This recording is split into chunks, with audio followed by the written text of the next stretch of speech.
Allow me to show you all what makes this deck tick. What makes it amazing. What makes it take down boards that aren't too hard to break out of, to be honest, because this isn't really S tier. The deck I'm using is also not S tier. However, I am in Diamond 5 or 4, I can't remember. I'm still in Diamond, so it's not quite end all be all. However, did I say Diamond or is it Platinum? The one that's right after Gold. Either way, we start off with no interruptions, which is amazing. They did not have the Ash Blossom or the Drol and Lock, whatever they may have. But this is a good way to start out. You want to... I'll show you the ratios I have for this deck. I believe I played 41 cards. And, oh, they did have the Ash. I forgot about that. I completely forgot what I do after this. I think I just saw that I had the reincarnation. So we're just going to make that work as best as we can. Oh, that's right. Oh, that's right.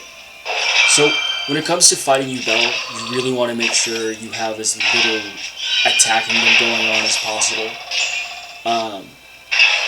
I was really glad that I had Licorice in my hand, because if not, I could not dodge that effect, and I would have to attack in and attack in and attack in. But I did not think that I would get Ghost Warner, so I was planning ahead of that. With Ghost Warner, she can be used on your turn and your opponent's turn.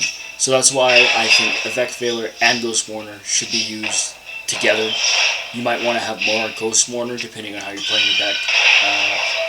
But it's just amazing. I was able to help myself so much with this. This was another interaction I think that went crazy, if I remember correctly, or if I... Yep, that was huge.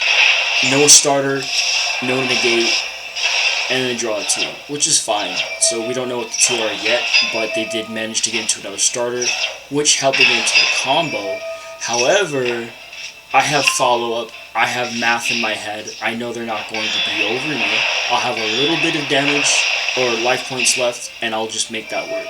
Because I know that this card, right here, it will negate 1 card on board. I just have to make sure that I have 1 card in hand, or that 200 damage stacks and it burns the fuck out of me.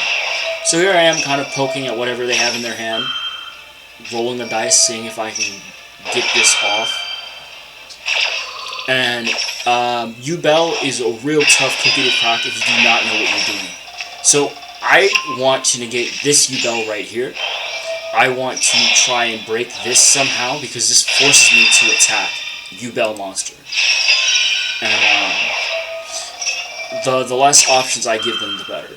While that's going on, I have another plan going on in the background. I'm trying to not only burn them as much as possible off of the summon, her burn effect. Any monster, special summon to the link zone that she points to, deals 200. So I'm trying to also use the other effect of her. Whatever damage I do to them with Trickstar monster effect damage, I burn them for that as much. That much as well. So this goes on for as long as I can. Then I just try and Hail Mary draw into any other negates that I can get my hands on, or anything that can help me pop, remove, whatever. Just kind of anything. It doesn't really matter what I draw, because I do have a way out of this. I do have my inboard piece, or not my inboard piece, excuse me, my boss monster. And I'm not sure how much damage I'm going to do. I didn't even bother counting. But she burns for every single monster in the grave, and if you point to nothing, you also are unaffected by card effects. So it's just a really great kind of whatever they have happening. Like if they managed to Nibiru me or whatever happened off of that draw, I have no idea what they had. I know that if I can get to here, I'll be fine. But at this point, they could have hit me with Nibiru right away. So that's not quite true.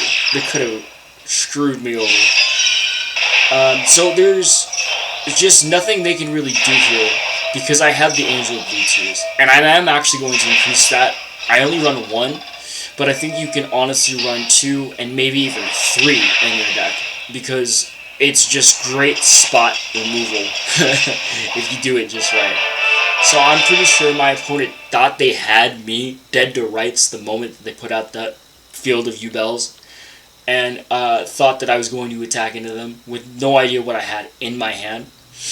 It was just such a beautiful chain of events, and I'm really happy that the duel played out that way. However, none of that would have been possible if my opponent was playing more negates, or maybe they are. So I don't know what's in my opponent's deck. They actually had a lot. They mostly played board breakers, it seems, which is A-okay. They are probably used to just dominating and did not get the cards that they need. They probably just got all starters and searchers, which, as we saw the duel play out, I think is accurate. I could check the menu. So I'll show you guys what's under the hood. You can take a pause through this. 41 cards, like I said it was. The main thing that I want to do in this deck is get Trickstar Reincarnation and Drol and Lockbird. Those are your win conditions. If you go first and you have these two cards in hand, by the second main phase of the turn, you are most likely going to win the game. Because you wait for them to search a card, so that way your Drol and Lockbird can trigger its effect. When that happens, you want to fire your reincarnation. Hopefully it doesn't get Ash Blossomed.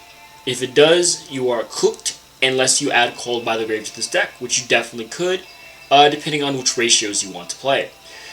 With that said, you activate Drol and Lockbird after activating Reincarnation. If that gets through, no Ash Blossom, Reincarnation, Drol and Lockbird. Drol and Lockbird resolves. They pitch their hand. They don't get the draw. It's that simple. I was playing other versions of this deck with Disturbance Strategy.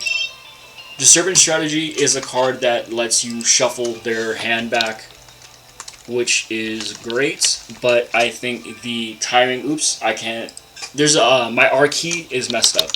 Disturbance.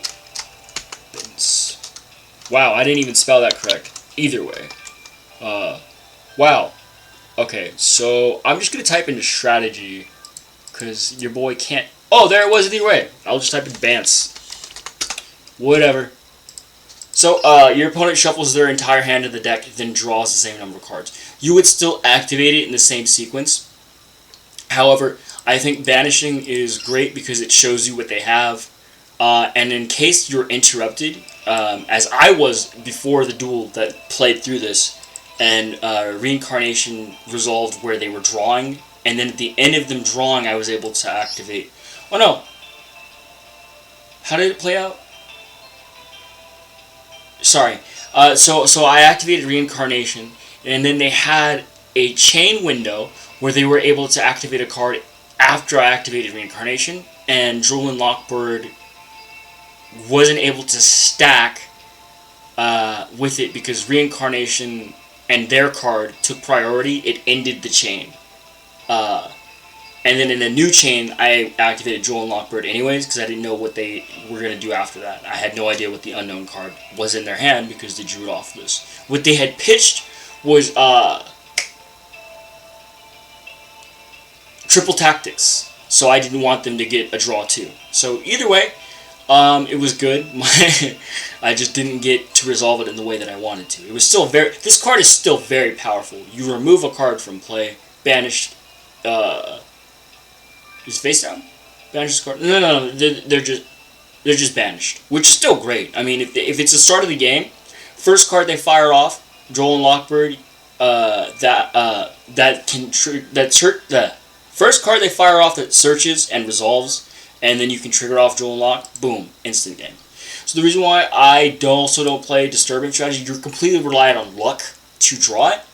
I used to have 3 copies of that, 3 copies of Reincarnation, and with Candina, as long as you have Candina or Trickstar Light Stage, you will see your Reincarnation.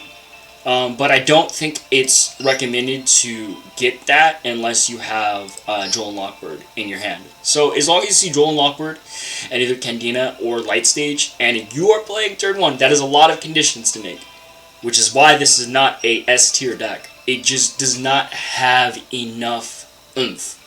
So I really do recommend playing your hand traps with this deck and then playing them very resourcefully. Like I have my Ogre just for that crucial field spell pop or back row pop that's just destroying me, especially with Blue Eyes players. I am a Blue Eyes player, so I know that True Light, unless you have something that can dodge with that, which is why I like to end on Heretic, so you can bounce your own shit if you need to, or the True Light if you need to, as well as your opponent, which is great.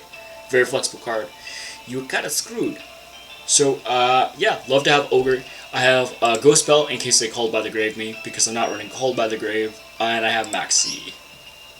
I think Called by the Grave is a great card, but when it's dead in my hand, I just wish I had something else. And this deck, I really feel like you need all your pieces.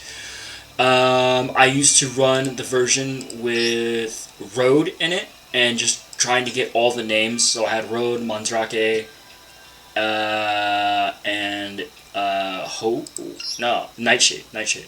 So I had those three added to the deck, and I had an additional Trickstar Fusion, and I ran the other copy of the field spell card, Light Arena, but I didn't think it was important enough and didn't really come up too much. Oh, no, it wasn't Light Arena. I had another copy of Magical Laurel, which is awesome. It's basically Monster Reborn, plus whenever they deal damage, effect damage or real damage, you can special summon a Trickstar from your hand.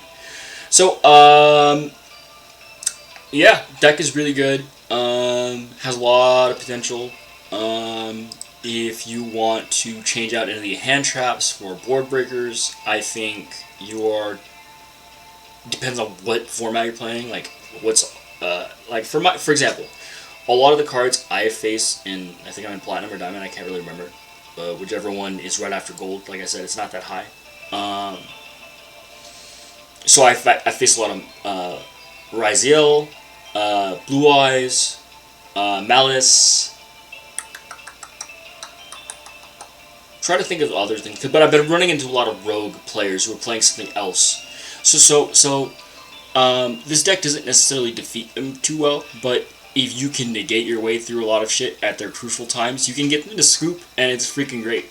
So, the thing I might change out is maybe one less festival for another blue tiers, because this, if you can get these guys at the same turn, you can get a lot of tokens, and that can lead you into a lot of link summoning.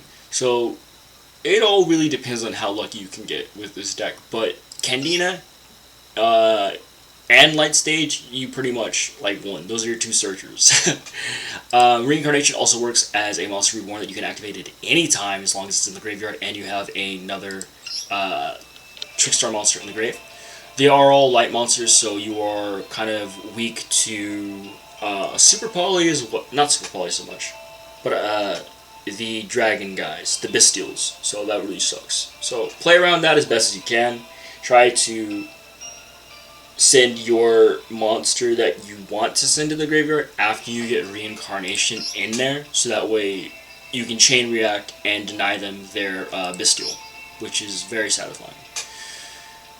So I think that's pretty much it. The deck really plays itself because of all the negates and interactions, but you really want to hold off. You don't just fire off your effects. The extra deck, I think, is worth noting. You always want to make Chica first, just in case it ends really badly and you only have like one extra monster on the field. Because her in the graveyard is great. She can burn their opponent for whatever monster on your board is sent to the graveyard. The field I usually end on is something that can burn them during their hand, so ideally a Lycoris, or a Link monster and Diffusion. No, blue tier, sorry. And Nobel, because she can destroy something if an effect happens. So you want to end, if you can help it, on Bandrimidas, Noble Angel, and something that can burn them during their turn. So she works for the spells, she works for any card drawn or add to hand, and she works for any effects activated in the graveyard or hand. Road is any card banished, which happens a lot, so I actually really am thinking about adding her to the deck as well.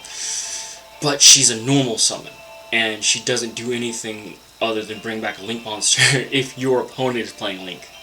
So it's very situational, and I would only have her at 1 or 2, which leads me to the other variant of the deck. If you can manage to get an extra normal summon, this is not once per turn. You can keep searching. So it's just, it's really amazing. But it is literally all reliant on luck. If you don't have access to Candina or Light Stage to get your Candina, having the extra normal summon isn't really that important. But if you were playing a 50-card version of the deck, I would definitely add that. That's the other thing I added to that. That's right. I had that, and I had 2 copies of Triple Tactics Talent, just so I can get my Pot of Green. So, with all that said, those are the other options of how you can run the deck if you want to run at 50. If you do that, I would recommend taking out a Colchica and adding maybe a Nightmare Unicorn, or something that can just spin back, because when you have a big 50-card deck, you want to change up the lineup as best you can to, say if you just run into generic junk, you want to be able to fight your way out of that. So I think that is everything important. The deck is a lot of fun. Run it at 41, run it at 50, I don't care. Just have fun with it. It's burn. It's a little cheeky. If I were to rate it on the tier list, I would say it's a B+ or an A, because you need knowledge, you need luck, and if you just sit on your negates, you can do pretty good. So give it a try. The other reason I want to get in real fast is it's amazing to spam out the non-once per turns as much as you can that are applicable. I would play 3 Mourner. However, I just haven't thought of that yet. And in that case, I would probably take out one of these and put her in. But I think if I were to do that, it really does open me up to, like, you know, some other things going on. Like, Effect Veiler is almost always good. Running her at 1, I feel like I never see her, and so I just like to run her at 2. It is only effective on your opponent's turn, but you can activate more than 1 per turn. Oh, Ghost Mourner is only once per turn, that's right. That's why I like Veiler, because, you know, more than 1. But Mourner can activate on your turn or your opponent's, so it's great. 2 is great, then you see her, and you have the option to hold and activate 1 now and 1 later. That's pretty much it, my explanation for the ratios. Drol and Lock, you want to see that. Max C is just... I have Max C in, like, very little decks, but when I'm playing a 40 or 41 or anything really closer to 40, I have to add Max C, because it just maximizes your luck, in my opinion. So a lot of the plays can be pretty easy. If you're going second and you see Max C, you do not panic, because you have interaction. You have your negates on deck. Don't let them scare you. So, oh yeah, and the other thing, I was playing an Ash and 1 Bell, but it's kind of the same problem. You just never really see, and I think with Drol and Lock, if I needed to use it and I was impatient and didn't have reincarnation, didn't see a field where it would win me the game, I just didn't fire it off. Or I would fire it off right away and just hope for the best. So, that's about it. I'll see you guys in the next one, and just burn, have fun, and try and climb your ranks. Let me see. Oh, Plat. Okay, yeah, it's whatever. And Plat, and then it'll go Diamond. I've never been beyond Diamond. The highest I ever got to was Diamond 4. I think I was playing Blue Eyes, and I just got that way. It's great. I've never been anywhere close to this. So that's, anyone who's gotten this far, you know what you're doing. You're not watching this video at all. So yeah, there's a bunch of other burn cards you can have as well. I think I have a couple variants of the deck, but I've mostly been doing variants of my Blue Eyes decks. I have Gravekeepers that I play, and I also play some Neck Knight and some Light Sworn. I will show you my Blue Eyes real fast. I have Bosses and New Eyes. I'll show you New Eyes. You guys can keep your eyes off my Bosses, because that's the one I run with hand traps. This is just a little bonus, so I'll go over it real quick. this card gets you all of your Metamorph cards, or it can get you access to an extender that gets you Blue Eyes. So I'm just going to talk about the Blue Eyes, and then you can ignore the Metamorph Red Eyes stuff, because, you know, we're not going to go into that right now. This card is beautiful. It gets you itself on the board, and it pitches a Blue Eyes, in which case you can go that first, see if they have Imperm in their hand. That's what I like to do. And then I'll either summon Sage if I have it, Buster if I have it, and just go from there. So this is assuming that you've linked off. Sorry, I'm really skipping parts because I'm just like, yeah, let me just end this real fast. That's assuming that you use black metal to go into Spirit, which is great because that's a chain block, which is exactly why I love doing that, or going Neo Kaiser Seahorse and Spirit. Those are my go-to first ones, because with Mausoleum, you want to hold off on your tuners, your light 1-star tuners, because they're going to be your secondary summon as best as you can, for all those reasons. So ideally, if you have black metal dragon, it is like the best one to have. Second best one to have starting out would be Buster Whelp, because again, it's a Imperm check. Oh no, second best would be Neo Kaiser Seahorse, because Imperm check, because it has an on-board effect, and then also Buster Whelp. Dictator D is okay to see. It doesn't really do too much other than vanilla Blue Eyes, and then special itself on board, so it's kind of the same as this. I'd consider it extender more than a starter. So with that being said, either you go black metal or you go Neo Kaiser. Black metal preferred because it is a search, but they're both, all the purpose is just a chain block. So you get off your Spirit search guaranteed, unless they are cycling on and off the negates that they are holding back, auto off on, you know, and then they click it on, and then boom, they imperm you. So if that happens, that's tough. You really got to work with what you have. That being said, you get your second normal summon, and you'll get either Sage or hopefully Buster Whelp Destruction. If Kaiser Seahorse, you want to send off Blue Eyes Chaos Dragon, and then you'll get Sage. Sage will get you either Wishes, unless you already used Wishes to get Sage or whatever else, and you'll get Maiden. Pitch Maiden, activate True Light, unless it's already on the board, etc. Then you would get Veiler, because you won't have your second normal summon. If you go Buster, that sends you into a couple different things, but you'll want to get your copy of Destruction Thunder on its search summon effect. And then you'll link this and Buster off for Buster Whelp. Whelp will activate its effect to send off memories. You will then get your Buster special summon. And if you played it in some way where Whelp was the first one, and you summoned this on board, and you have your second normal summon, that'd be really great if you could somehow have Sage or Maiden, because then you can use Buster, Sage, for Buster Dragon. Buster Dragon can then special summon back your Buster Blader, and then you can use Buster Blader and Whelp for your Vertiplant, Verte Anacona. Then you're going to banish Destruction Sword Memory, Buster Blader, and any dragon that was sent to the graveyard to get your copy of Buster Dragon. So now, or Buster Blader, Destruction Swordmaster. So now Swordmaster, Buster Dragon on board, negate. All their shit is beautiful. They're locked down.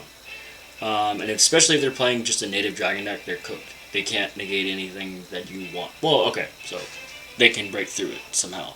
But if all they have is monsters and no way out, they're cooked. It's great. So you also have Verte Anacona. So now that you have Buster Dragon, Buster Destruction, then you'll get your Red Eyes, which is your negate, and your pops. If you're using it on your turn, you can basically get their strongest monsters, pop them, and then leave something in defense mode for your Buster Blader, because he can't attack unless there's something on the board. And he does piercing, which is wonderful. So those are two boss monsters. That's why I call the other deck bosses, because it's just all the way to that. Main deck focus is just get whatever bosses you can, clear their board. There's a lot of board breakers here. Metal Morph is amazing because if you are somehow locked out of your extra deck, you can get stuff for your main deck, which is why this deck is such a threat. Most people play some kind of... I forgot the dragon name, but it uses normal monsters and that dragon, Burl Dragon, right. So it's really good. I used to try and play a variant that had all these and Barrel, but I chilled out on that, and instead I got some hand trap type stuff. I got myself Maxi, I got 2 Bestials, and then I have my Kurikari, which is basically this is like having 3 triple tactics, except for if they activate a whole board, I can clear like at least 3 monsters. That's happened like last week. It was really fun. So, I really like having Bestials in this because with all the dragons, it's really oppressive and amazing. And if I run into another Blue Eyes player or someone who has been playing a lot of Dark, then I'm just going to cook them.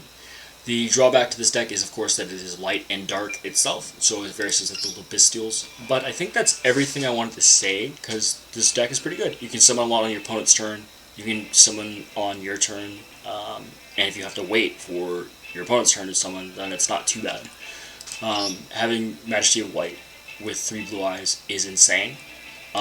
Being able to attack everything with Blue Eyes Tyrant is insane, and then being able to set this again is insane. The times that I've gotten Dragon Master Magi out, it has shut out games. I've had Magia, I've had Dark, I've had Ninja Dragoon, I've had Buster Dragon and Buster Blader on the field, as well as having a Heretic Seal. So I was fully loaded out, very happy with the boards you can make on this. It would have only been better if I had this card out, but shit. There's only so much you can do. This is also another great option. I think if you're playing such a heavy pile, you'll want some kind of huge board breaker. I used to play a variant, again, of this, where I had Winged Dragon of Ra in the deck, because I had something to search this out with. I had the Slime, and the other card, and I get out Ra kind of like every 3 or 4 games, so he would show up.